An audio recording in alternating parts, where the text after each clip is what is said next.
Buenas tardes y bienvenidos a nuestro grupo de trabajo sobre técnicas de estudio. Soy Laura Mesa, técnico de orientación del COIE de la UNED y además soy profesora, tutora del Centro Asociado de Madrid Sur, concretamente en Parla, donde imparto varias asignaturas del grado de Pedagogía y del grado de Educación Social, lo que me permite conocer un poquito más en detalle cuáles son las necesidades del estudiante UNED y buscar dar respuesta a estas necesidades.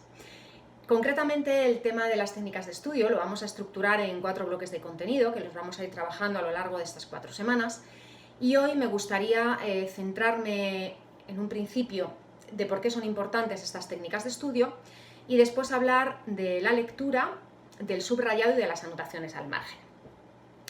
El por qué es importante las técnicas de estudio, yo creo que es la mejor forma de poder afrontar el aprendizaje intelectual, porque es verdad que aunque en el caso de la UNED especialmente partimos de una motivación de logro muy alta, es decir, nuestros estudiantes, la mayoría de vosotros tenéis mucha motivación y muchas ganas de aprender y de conseguir esos resultados, pero es verdad que no es el único ingrediente para poder obtener esos resultados académicos. Hay otras muchas cuestiones que afectan positiva o negativamente a esos resultados.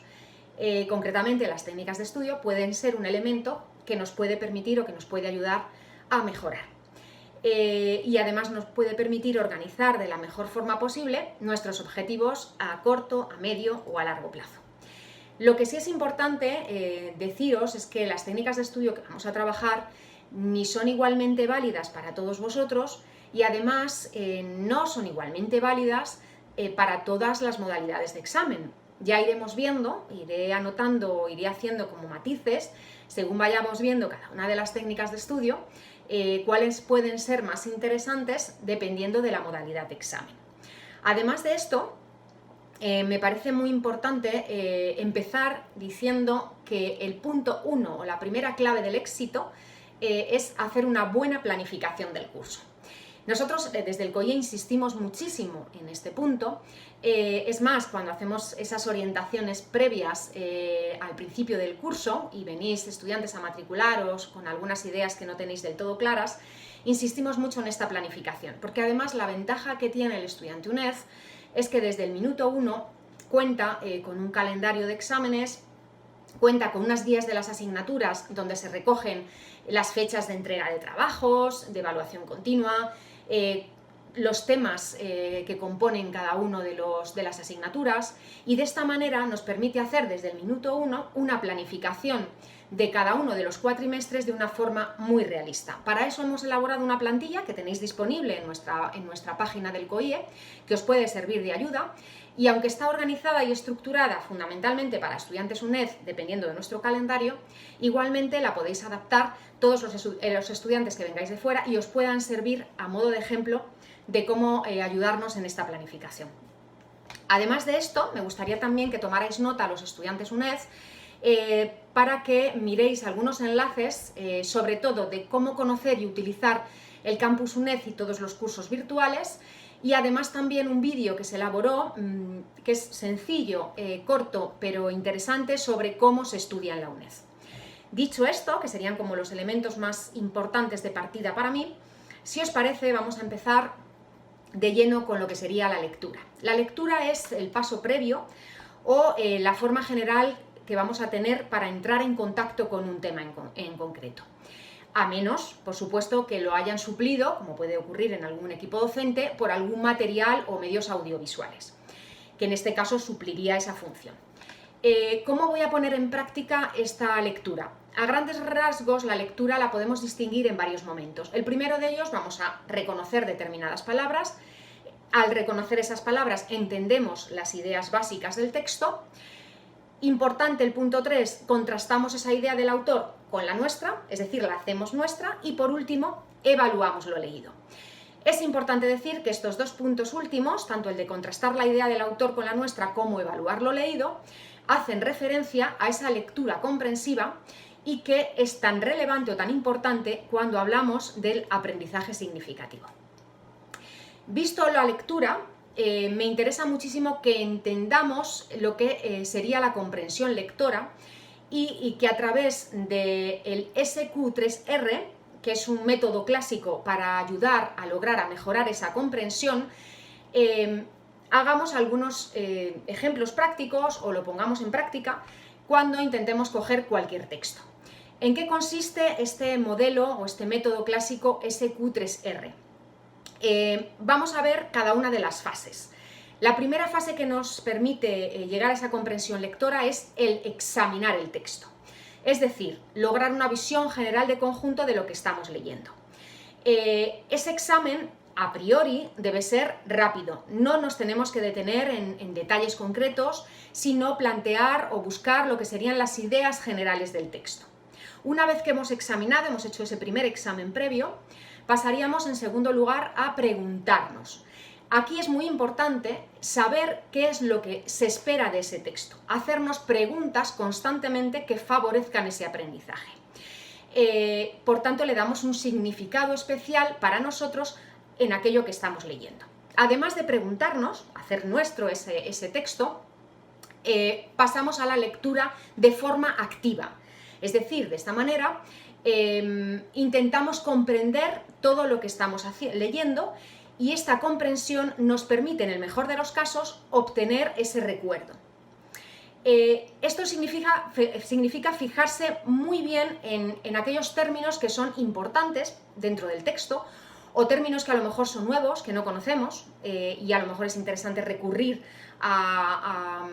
para ver cuál es el significado de esas palabras nuevas, o centrarnos también en aquellos aspectos que a lo mejor el equipo docente o en el libro aparecen subrayados o en negrita, que son importantes retener. Es decir, es importante leer todo. El texto, las citas, las ilustraciones, mirarlas con detenimiento, todo aquello que puede ser relevante o que complementa la lectura básica del texto.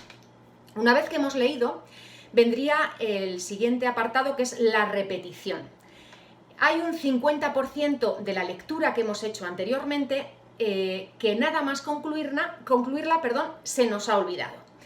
Por eso es importante repetir esas propias palabras y ese material leído para favorecer esa retención del texto. Si además de volver a releer o repetir, lo hacemos en voz alta, y especialmente para todos aquellos que tengáis una buena memoria auditiva, vamos a mejorar la retención de una forma fantástica. Yo os recomiendo, en mi caso concreto, por ejemplo, cuando tenía que estudiar mucho y tengo una buena memoria auditiva, me resultaba muy interesante el plantearme, por ejemplo, un auditorio en el que yo estaba dando clase y tenía que intentar que lo que yo exponía de lo que había aprendido fuera suficientemente claro para que las personas que tuviera delante de mí entendieran el mensaje, que comprendieran lo que estaba haciendo. De esta manera me obliga a comprenderlo yo en primer lugar y después transmitirlo a un tercero.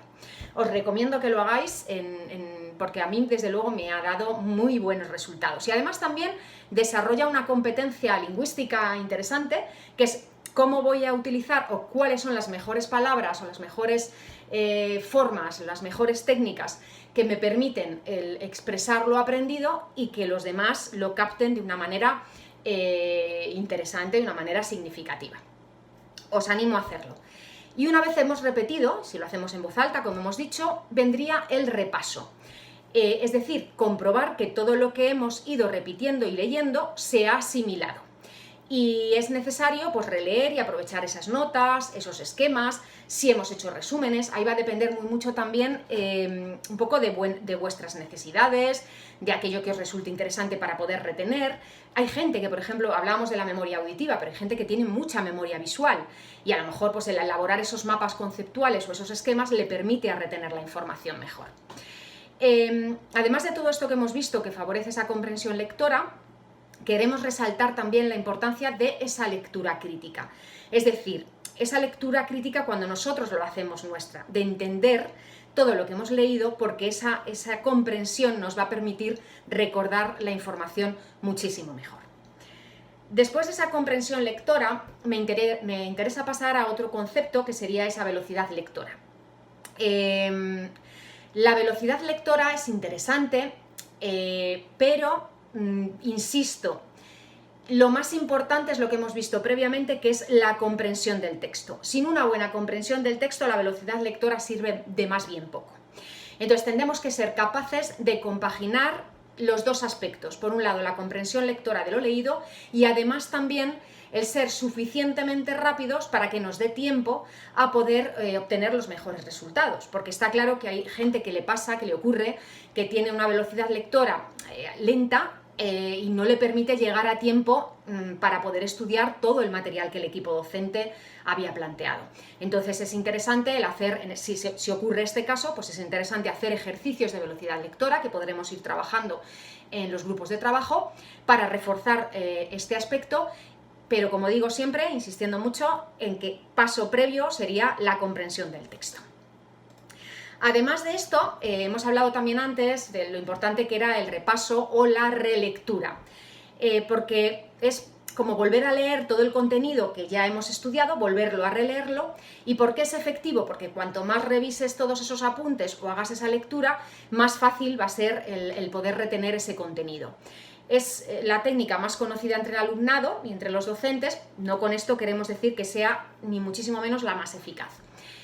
¿Cómo la vamos a aplicar? Es importante que veamos que el repaso o la relectura va a ser mucho más efectiva cuando la relacionemos con otra técnica, que es la de la práctica distribuida, que la veremos más adelante y que para mí sí considero que es una de las técnicas más eficaces.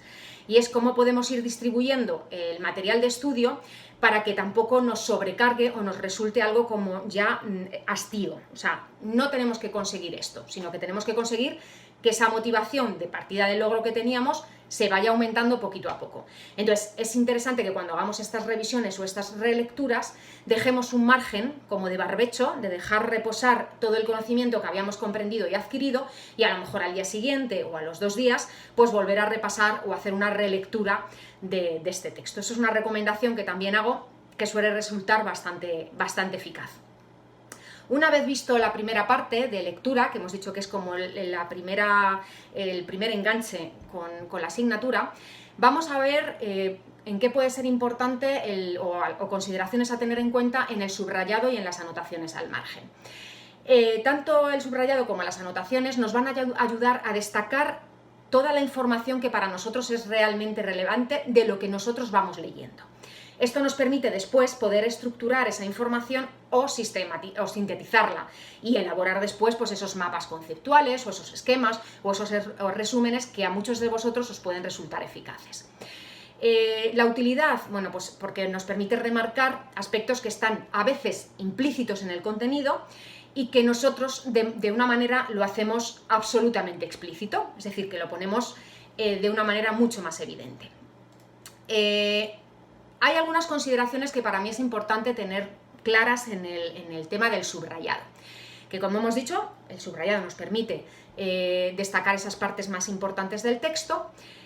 ¿En qué es efectivo? Es la que menos capacitación en un principio requiere, no requiere un esfuerzo muy relevante, y la mayoría de las veces la que menos resultados interesantes aporta, tanto a corto como a largo plazo. Ya veremos que hay otras técnicas, como las que habíamos visto del aprendizaje distribuido y todo esto, que son muchísimo más eficaces que el subrayado. Hay gente que considera que el subrayado es básicamente la única técnica de estudio que utiliza, y digo, no es la más eficaz. ¿Por qué en ocasiones? Porque a veces no hemos hecho esa lectura comprensiva, porque no hemos utilizado o no hemos subrayado lo que sería la parte esencial del texto, y a veces hacemos un emborronado del texto que dificulta muchísimo la concentración, que sobrecarga el texto de colores, de imágenes, y que no ayuda para nada al resultado que al final queremos conseguir, que es obtener esos resultados académicos mejores. Entonces, tenemos que evitar en la medida de lo posible sobrecargar el texto de subrayados y ser capaces de hacer ese análisis más en profundidad previamente. Por esto me interesa mucho que veamos cuáles pueden ser las ventajas y cuáles pueden ser los errores más comunes del subrayado. Las ventajas: que desarrolla nuestra capacidad de análisis, que hemos visto antes, de sintetizar la información, facilita también o ayuda o contribuye a esa comprensión y esa estructuración de ideas, nos obliga a plantearnos qué es lo principal y qué no, pero para eso tenemos que haber comprendido previamente muy bien el texto. el estudio se hace mucho más activo, somos más partícipes, más protagonistas de ese estudio y facilita además eso que habíamos visto de la lectura y el repaso. Los errores más comunes, pues que subrayamos antes de haber realizado una lectura completa y sobre todo una lectura comprensiva, y que a veces subrayamos en exceso, que no subrayamos únicamente las palabras que pueden ser claves y por tanto pues a veces abusamos de esta técnica y no resulta pues de la eficacia que debería de ser. Y por último, me gustaría hablaros de esas anotaciones al margen, que para los que tenemos una memoria visual pueden resultar muy interesantes. Y además ayuda a lo que decíamos, que cuando el texto a lo mejor o la información es implícita en el texto, el hacer esas anotaciones al margen nos hace verlo de una manera mucho más explícita. Junto a cada párrafo lo que vamos a intentar es hacer esas anotaciones en forma de palabras clave que para nosotros tengan un significado y que rápidamente vayan a nuestro recuerdo y nos permitan el plantear el texto, el contenido. Nos permite explicitar aspectos que aunque no se dicen abiertamente en el texto, lo que decíamos que están de una manera implícita, pues las vamos a hacer explícitas y por tanto nos van a facilitar ese recuerdo. ¿Qué palabras son las que podemos utilizar o más comunes a la hora de hacer estas anotaciones al margen y que nos van a despertar esa bombilla que nos permite el recuerdo? Pues por ejemplo, introducción, definición, características, resumen, fases, desarrollo, consecuencias, efecto, elementos, funciones, origen. Es decir, una serie de palabras que nosotros podemos poner al margen del texto y que sabemos que ahí, por ejemplo, están recogidas las funciones más importantes de un tema tratado, o que nos permite ver que en este texto, en este pequeño párrafo, hay un resumen básico de la idea esencial que se ha descrito. Es decir, todo aquello que nos va a permitir de una manera muy rápida, cuando hagamos el repaso del tema, centrarnos en esas palabras clave para obtener o llegar a ese recuerdo de una manera mucho más rápida y mucho más ágil. Con esto vamos a quedarnos aquí, seguiremos trabajando la próxima semana, el jueves a las 12:30 en el grupo de trabajo, sobre las técnicas de estudio que hemos trabajado, concretamente la lectura y el subrayado y anotaciones al margen. Espero haber sido de ayuda y la semana que viene nos veremos concretamente para trabajar el segundo bloque, donde vamos a hablar de la síntesis, cómo podemos ser capaces de hacer síntesis a través de resúmenes, de esquemas, de cuadros comparativos, de mapas conceptuales, de fichas y ficheros. Y además también veremos una técnica muy útil y que no se trabaja tanto, que serían los ejercicios prácticos. Todo esto lo veremos la semana próxima, a las 12, el próximo jueves, y espero, como digo, que sea efectivo, que os ayude en esta recta final en la que estamos a obtener mejores resultados, y muchísimas gracias como siempre por vuestra atención.